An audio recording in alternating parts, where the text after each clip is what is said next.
जय हिंद प्यारे साथियों, स्वागत है आप सभी का जॉब जानकारी 24 में।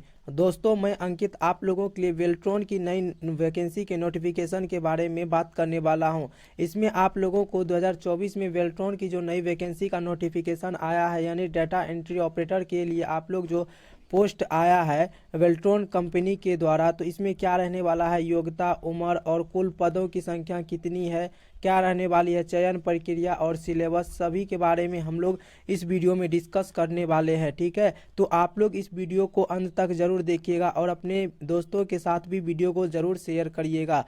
दोस्तों, अगर आप लोग वीडियो को पहली बार देख रहे हैं तो वीडियो को लाइक कर दीजिए, चैनल पे नए हैं तो चैनल को सब्सक्राइब कर दीजिए, क्योंकि आप लोगों को वैकेंसी से रिलेटेड सभी नोटिफिकेशन जल्द से जल्द मिल जाएंगे। तो देखिए दोस्तों, ये 12th पास और कंप्यूटर बेस्ड यहाँ पे आप लोगों का जॉब होने वाला है। तो चलिए हम लोग इसके ऑफिशियल नोटिस को देखते हैं और समझते हैं कि नोटिस में क्या कहा गया है। तो यहाँ पे देखिए, ये नोटिस आप लोगों को 2 फरवरी को रिलीज हो गया था। ठीक है, 2 फरवरी को ये नोटिफिकेशन रिलीज हो गया था।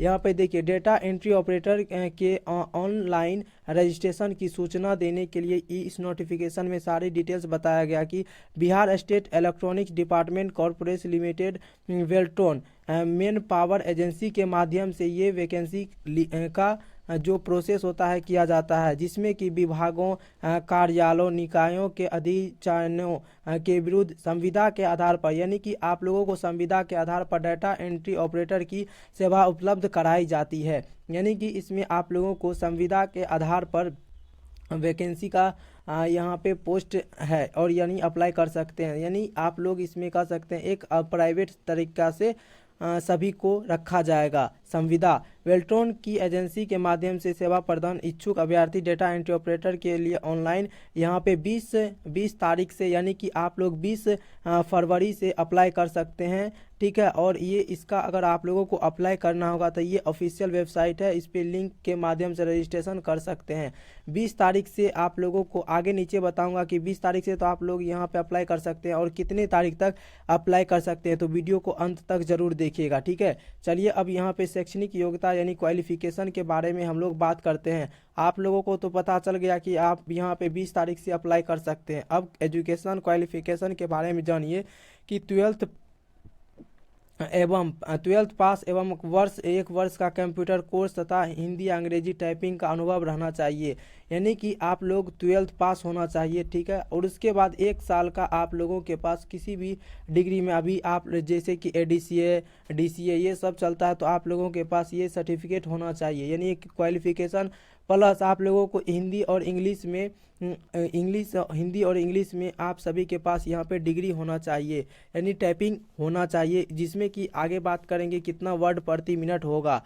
ठीक है, उसके बाद देखिए, या अगर आप लोगों के पास 12th नहीं है, ये नहीं है, तो उसके बाद देखिए यहाँ पे क्या है कि 12th पास होना चाहिए, यानी कंपलसरी है कि आप लोगों को 12th पास होना है। ठीक है, उसके बाद देखिए 12th एवं BSDM बिहार कौशल विकास मिशन द्वारा 4000 घंटे का जो ये कोर्स होता है DDO, क्या डोमेस्टिक डाटा एंट्री ऑपरेटर, यानी बिहार सरकार के द्वारा जो ये कोर्स 400 घंटे का कराया जाता है, जिसमें कंप्यूटर परीक्षण शैक्षणिक योग्यता रखने वाले सफल अभ्यर्थी, यानी आप लोगों ने 1 साल का कोई कोर्स नहीं किया है, यानी 12th कंप्लीट हो गया है। अगर आप लोगों ने कोई 1 साल का कोर्स नहीं किए हैं, उसके बाद आप लोगों के पास क्या रहना चाहिए, या तो ये डिग्री होना चाहिए BSDMS के द्वारा, यानी बिहार कौशल के द्वारा जो ये पढ़ाया जाता है 400 घंटे का कोर्स DDA, तो आप लोग इसके लिए क्वालिफाई कर जाइएगा। ठीक है, तो आप लोगों ने देख लिया कि किस तरह से यहाँ पे क्वालिफिकेशन होना चाहिए, यानी आप लोगों को मिनिमम 12th पास होके उसके बाद एक कोई भी सेक्टर में कंप्यूटर कोर्स होना चाहिए। चलिए अब बात करते हैं उम्र सीमा के बारे में, क्योंकि दोस्तों आप सभी को हर एक जॉब में उम्र सीमा एक कहीं ना कहीं ज़्यादा मैटर करने लगता है।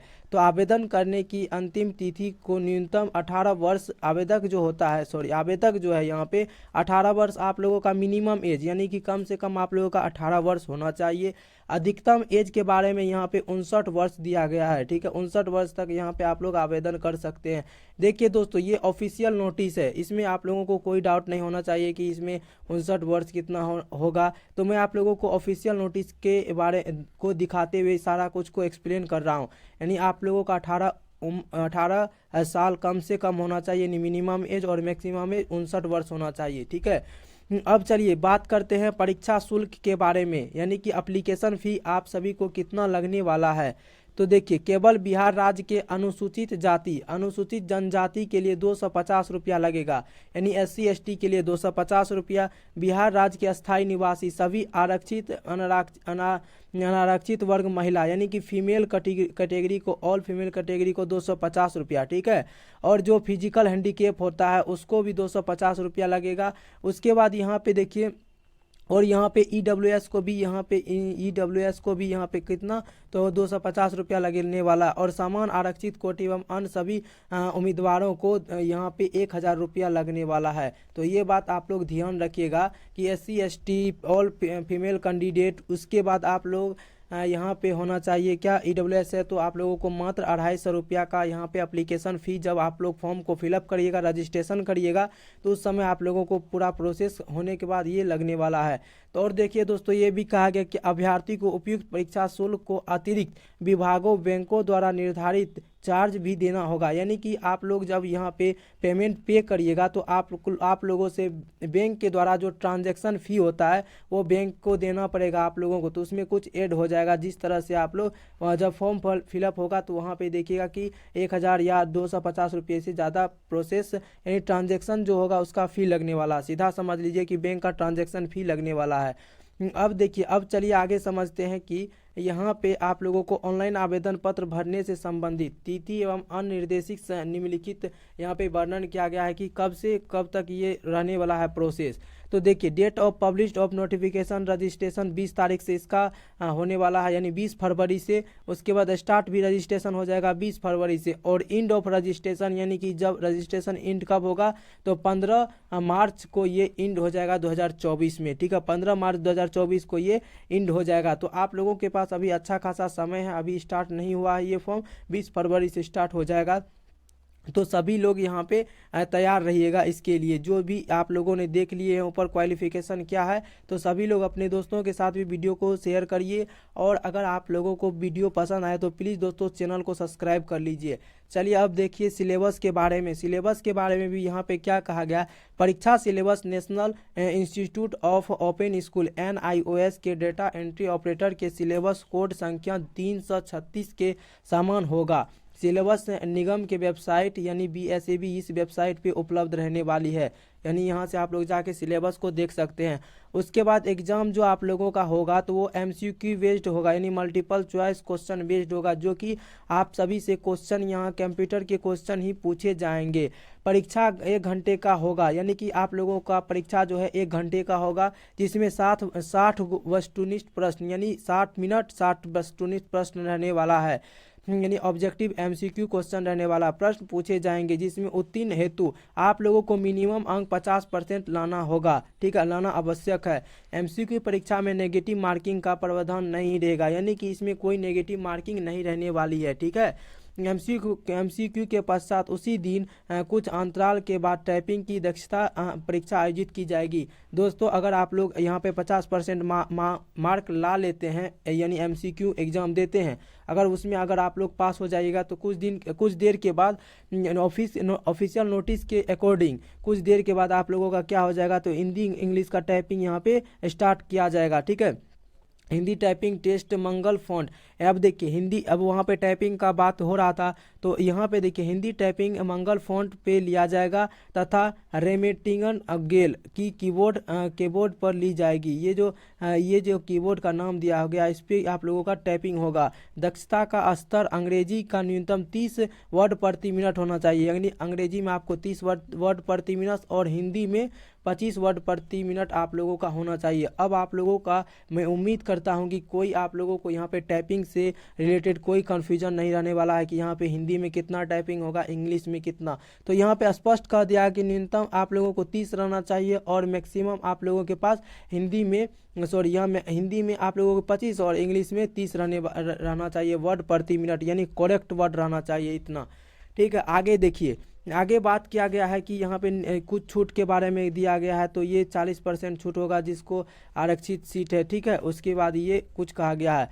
दोस्तों आप लोगों को एक बात ये बता दूं कि अगर आप लोग इसमें क्वालिफाई कर जाते हैं तो क्वालिफाई करते ही आप लोगों को तुरंत इसमें किसी भी तरीका का ज्वाइनिंग नहीं मिलने वाला है। वही कहा गया कि सेवा प्रदान एजेंसी रजिस्टर्ड तथा गुणवत्ता परीक्षण अभ्यर्थी का पैनल आधारित करेगा, यानी कि एक मेरिट लिस्ट बनेगा जिसमें आप लोगों का होगा अधिचायने प्राप्त होने पर इस पैनल से अभ्यर्थी की सेवा की मांग की जा सकती है।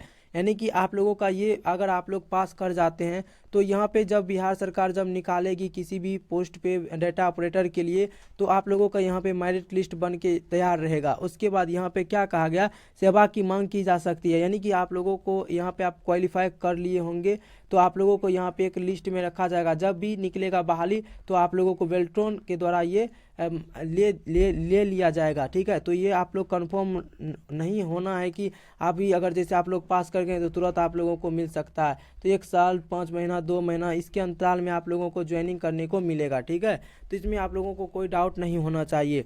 अब देखिए यहाँ पे देखिए हिंदी टाइपिंग परीक्षा के प्राप्तांक के अनुसार मेगा सूची आधारित पैनल बनाई जाएगी, यानी हिंदी जो परीक्षा होती टाइपिंग होगा उसके आधार पर ये क्या होगा तो आप लोगों का मेरिट बनेगा। विभाग कार्यालयों निकायों के प्राप्त अधिचयन के विरुद्ध पैनल के प्रतियुक्ति में 100 पॉइंट आरक्षण रोस्टर के अनुसार आरक्षण का लाभ दिया जाएगा। ठीक है, ये सारा चीज़ आप लोगों को ध्यान रखना होगा।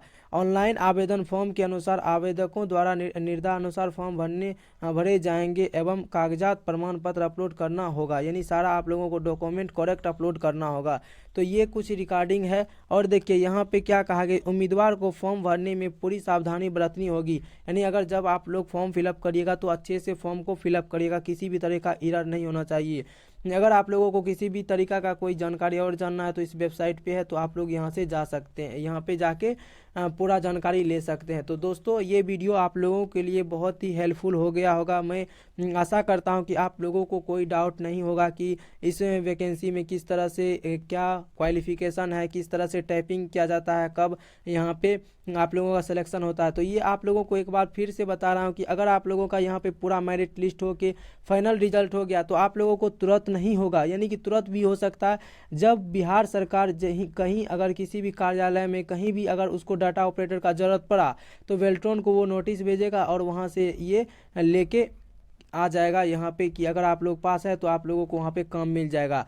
दोस्तों ये आप लोगों को एक बात और बता दो कि यहाँ पे वेल्ट्रॉन जो है सीट डिक्लेयर नहीं करता है कि मेरे पास 6000 सीट है कि 5000 सीट है, इसमें कोई सी तरह का अभी ये कोई नोटिस में जारी नहीं किया है। यहाँ आप लोग नोटिस में देख सकते हैं किसी भी सीट के लिए यानी पदों के लिए कितने पद है इसके लिए कोई जिक्र नहीं किया गया है। तो अप्रोक्स यहाँ पे मान के चलिए 6000 7000 5000 रहता है पोस्ट, तो आप लोगों को इसमें पास होके मेरिट बन के आप लोगों का वहाँ पे सारा डिटेल्स रहता है। अगर बिहार सरकार को या किसी भी तरीका का डेटा ऑपरेटर का कहीं भी जरूरत पड़े 100 का पड़ता तो 100 का जो रिजल्ट बना हुआ रहता तो 100 का जो रिजल्ट मान के चलिए 100 का जरूरत पड़ा, इधर 6000 पास है। ठीक है, तो इसमें से ये जो फर्स्ट में रहेगा 100 तो उसको यहाँ पे ले लिया जाएगा जॉब में। ठीक है, तो इसी तरह इसमें वेल्ट्रॉन में काम होता है। तो दोस्तों अगर आप लोग अप्लाई करना चाहते हैं तो इसका अप्लाई डेट स्टार्ट होगा, तो आप लोग इसका अप्लाई डेट स्टार्ट कर सकते हैं। और आप लोगों को बता दूं कि अगर आप लोग टेलीग्राम चैनल में नहीं जुड़े हैं तो टेलीग्राम में जुड़ जाइए, लिंक डिस्क्रिप्शन में है।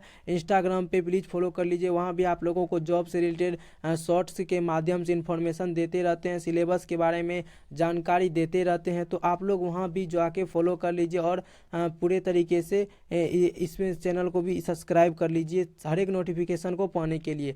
तो मिलते हैं हम अगले वीडियो में, तब तक के लिए जय हिंद जय भारत।